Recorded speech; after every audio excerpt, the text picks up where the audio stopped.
नमस्कार दोस्तों, मेरा नाम विकास और एक बार फिर से हाजिर हूँ आप लोगों के लिए एक बहुत ही जबरदस्त वीडियो के साथ। राइट। सो दोस्तों, अपने लास्ट वीडियो में आने के बाद मुझे बहुत सारे लोगों का प्यार मिला। राइट। और उसके साथ साथ बहुत सारे लोगों की गालियां भी मिली। राइट। दोनों मिली, बहुत भर भर के मिली और दूर दूर से मिली, है ना। दूर दूर से कॉल्स आए, धमकियां भी आई। राइट। बट खैर कोई बात नहीं, मैं मेरा काम ईमानदारी से करता रहूंगा। राइट। इसलिए आज अपना पार्ट 2 लेकर पेश हो रहा हूं आप लोगों के आगे। राइट। और आई होप कि आप इसको देखकर समझने का प्रयास करेंगे। राइट। और इससे पहले मैं आगे बढ़ूं, आपको बता दूं कि जिसने भी मेरा पार्ट 1 नहीं देखा इस वीडियो का, राइट, उसके लिए लिंक मैंने ऊपर आई बटन पर और डिस्क्रिप्शन में दे दिया है। राइट। पहले आप वो वीडियो जाकर देखिए, तब ये पार्ट आपको समझ में आएगा। राइट। सो दोस्त, इस वीडियो की शुरुआत करूं इससे पहले मैं आपको कुछ समझाना चाहूंगा कि मैंने अक्सर ये देखा है कि हमारी कंट्री में जब भी कोई एक्स्ट्रा ऑर्डिनरी रिजल्ट प्रेजेंट करता है ना, हमारी इंडिया में जब भी कोई एक्स्ट्रा ऑर्डिनरी, है ना, जरूरत से ज्यादा बेहतर रिजल्ट पेश करता है, तो पता नहीं क्यों हम लोग उसे काबिलियत वाली निगाहों से देखने की जगह ना शक भरी निगाहों से देखते हैं। आई डोंट नो ऐसा क्यों होता है। राइट। बट ऐसा है जरूर। राइट। सो मेरा सिर्फ इतना सा सवाल है उन लोगों से, है ना, इतना सा कहना है मेरा उन लोगों से कि भाई जब इतना उल्टा सोच सकते हो तो थोड़ा सा सीधा भी सोच लो, है ना। Think positive all the time, है ना। नेगेटिव में से भी पॉजिटिव ढूंढने की कोशिश तो करो, बहुत कुछ मिल जाएगा। खैर, तो दोस्तों, मेरे अपने छोटे से जीवन काल में मेरा पाला इतने समझदार लोगों से पड़ा है कि क्या बताऊं मैं। राइट। डायरेक्ट सेलिंग के लीडर्स खुद को ऐसे ऐसे प्रेजेंट करते हैं। राइट। एमएलएम के, है ना, लीडर्स, बड़े बड़े लीडर्स खुद को ऐसे ऐसे प्रेजेंट करते हैं कि उन्हें नेटवर्क मार्केटिंग का 10 साल का एक्सपीरियंस है, उन्हें 5 साल का एक्सपीरियंस है। अरे भाई, अगर इतना ही एक्सपीरियंस है तो फिर छोटी सी बात समझ में क्यों नहीं आती, है ना। पता क्यों मैं ये बात क्यों कह रहा हूं? क्योंकि वो सारे लीडर्स ना लीगल और इलीगल की बात करते हैं, स्कैम की बात करते हैं, गाइडलाइंस की बात करते हैं। राइट। कि ईस्ट और इंडिया डायरेक्ट सेलिंग की जो गाइडलाइंस बनी है ना, उनको फॉलो नहीं करती, उनसे बाहर काम करती है ना, उनसे हटके काम करती है, इसीलिए बंद हो जाएगी, इसलिए ये कंपनी भाग जाएगी, ये वो सो पता नहीं क्या क्या कहते हैं। राइट। इसलिए तो कहता हूं कि वो लोग ना सिर्फ और सिर्फ सुनी सुनाई बातें सुनकर, है ना, कुछ भी बोल देते हैं। और इससे बड़ी चीज कि कुछ समझदार लोग उन बातों को मान भी लेते हैं। राइट। तो आज मैं आपको कुछ और फैक्ट्स समझाने की कोशिश करूंगा। राइट। जिसके बाद शायद आपके दिमाग से ये कचरा साफ हो जाए कि व्हाट इज ईस्ट और इंडिया एग्जैक्टली। राइट। तो दोस्तों, ईस्ट और इंडिया बाकी बिजनेस की तरह ही एक ट्रेडिशनल बिजनेस है।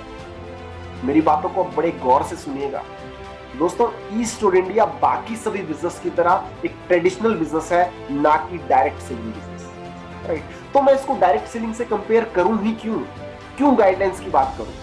राइट। लोग पता नहीं क्यों इसको बदनाम करने में लगे हुए हैं, क्योंकि मैंने आपको क्या कहा था लास्ट वीडियो में कि किसी से आगे बढ़ने के दो ही तरीके हैं, या तो उसकी बदनामी कर दो या तो उसकी बराबरी कर दो, और बराबरी करने में दम लगता है, इसलिए लोग सेकंड ऑप्शन चूज करते हैं। राइट। सो पता नहीं लोग क्यों इसको डायरेक्ट सेलिंग से जोड़ देते हैं ना, तो पता नहीं क्यों लोग इसको डायरेक्ट सेलिंग से कंपेयर करते हैं। अब मैं सारी चीजें नहीं समझा सकता आपको डायरेक्ट बोलकर, है ना, कुछ चीजें आपको खुद से समझनी पड़ेंगी, मेरी बातों का मतलब आपको खुद से समझना पड़ेगा। राइट। फिर भी मैं आज कुछ प्रयास करूंगा आपको कुछ चीजें समझाने का।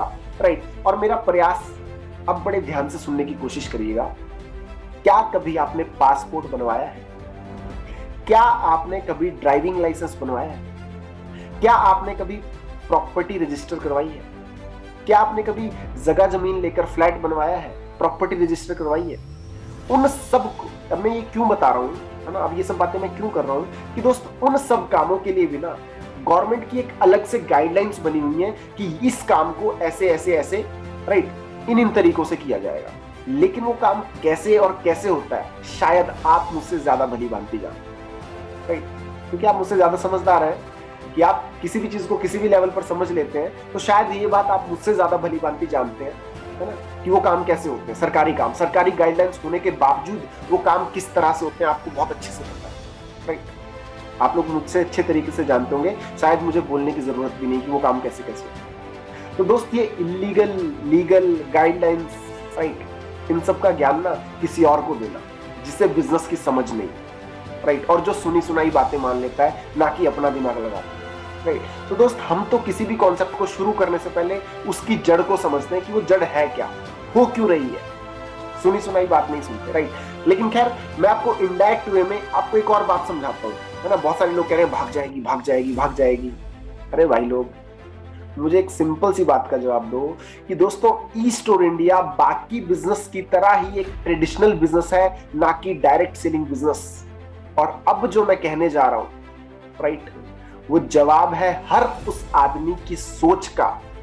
वो जवाब है हर उस आदमी का जो सोचता है कि ई स्टोर इंडिया भाग जाएगी। तो ध्यान से सुनना सभी, राइट। तो दोस्त, मेरी बात को ध्यान से सुनना। फिर से बोल रहा हूं कि इस लाइन को बहुत ध्यान से सुनना, आपके काम की है। अगर समझ सको तो, अगर समझना चाहो तो, और ना समझ में आए तो मैं कुछ नहीं कर सकता, राइट। तो दोस्तों, जो लोग 5-10 साल का एक्सपीरियंस लेकर चिल्लाते हैं कि डायरेक्ट सेलिंग की नई गाइडलाइंस की धमकी देते हैं ना, कि नई गाइडलाइंस आई हैं और उसके अकॉर्डिंग तो ये कंपनी अब बंद हो जाएगी, ऐसा बोलते हैं, राइट। तो दोस्तों, आप खुद मुझे बताओ, मेरा सवाल है आपसे, आप मुझे बताओ कि क्या कभी रेलवे के ट्रैफिक रूल्स कभी रोड के ट्रैफिक रूल्स पर अप्लाई होते हैं क्या? मेरी बात को बड़े गौर से समझिएगा, मैं कहना क्या चाह रहा हूं कि क्या कभी रेलवे के ट्रैफिक रूल्स रोडवेज के ट्रैफिक रूल्स पर अप्लाई होते हैं क्या? मेरा सवाल है आपसे। क्या कभी हवाई जहाज के जो ट्रैफिक रूल्स होते हैं वो कभी रेलवे के ट्रैफिक रूल्स पर अप्लाई होते हैं क्या? नहीं ना। क्यों? क्योंकि सबके अपने अपने रूल्स हैं और सबको वो फॉलो करने पड़ते हैं। तो दोस्त, उसी तरह डायरेक्ट सेलिंग के नियम भी सिर्फ डायरेक्ट सेलिंग कंपनियों के लिए ही होते हैं। तो क्या कभी डायरेक्ट सेलिंग के नियम भी कोई ट्रेडिशनल कंपनी पर लागू हो सकते हैं क्या? नहीं ना। तो फिर ये क्या डायरेक्ट सेलिंग की गाइडलाइंस की बात करते रहे? पहले पूरे फैक्ट एंड फिगर के ऊपर जाओ, राइट। पहले जड़ से इस बिजनेस को समझने की कोशिश करो कि ये बिजनेस है क्या, राइट। फिर बात करें। तो मैं कहना सिर्फ ये चाहता हूं कि कभी डायरेक्ट सेलिंग की गाइडलाइंस का भी भला ट्रेडिशनल बिजनेस से कोई लेना देना है क्या? नहीं है। तो इस चीज को सिर्फ समझने की कोशिश करें और कुछ भी नहीं है। आपने छोटी सी चीज का हुआ बना के रखा है, क्योंकि ग्रोथ बर्दाश्त नहीं हो रही है ना। मैंने क्या कहा शुरुआत में कि जब भी कोई एक्स्ट्रा ऑर्डिनरी रिजल्ट प्रोड्यूस करता है ना, तो उसको काबिलियत से देखने की जगह हम शक भरी निगाहों से देखते हैं। सबसे बड़ा फॉल्ट ये है, राइट।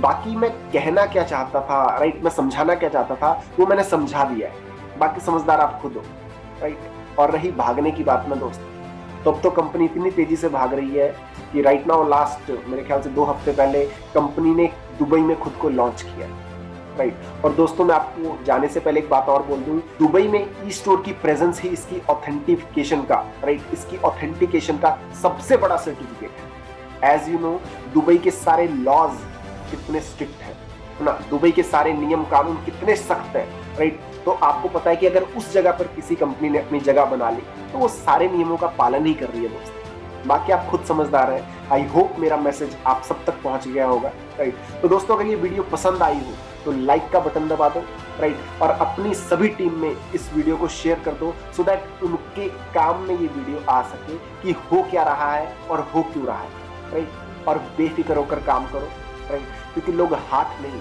टांग खींचते हैं और टांग खींचते ही रहेंगे। हाथ खींचने वाला आपको ढूंढना पड़ेगा, टांग खींचने वाले बिना ढूंढे मिलते जाएंगे। सो आज की वीडियो में इतना ही, और इसी तरह की सारी इंफॉर्मेशन पाने के लिए, राइट, इस चैनल को सब्सक्राइब कर लें, सब्सक्राइब का बटन दबा लें, ताकि मेरी हर आने वाली वीडियो का सबसे पहला नोटिफिकेशन आपको मिल सके, राइट। फिर मिलेंगे एक नए टॉपिक के साथ। आज के लिए इतना ही, तब तक के लिए bye bye all, thank you so much.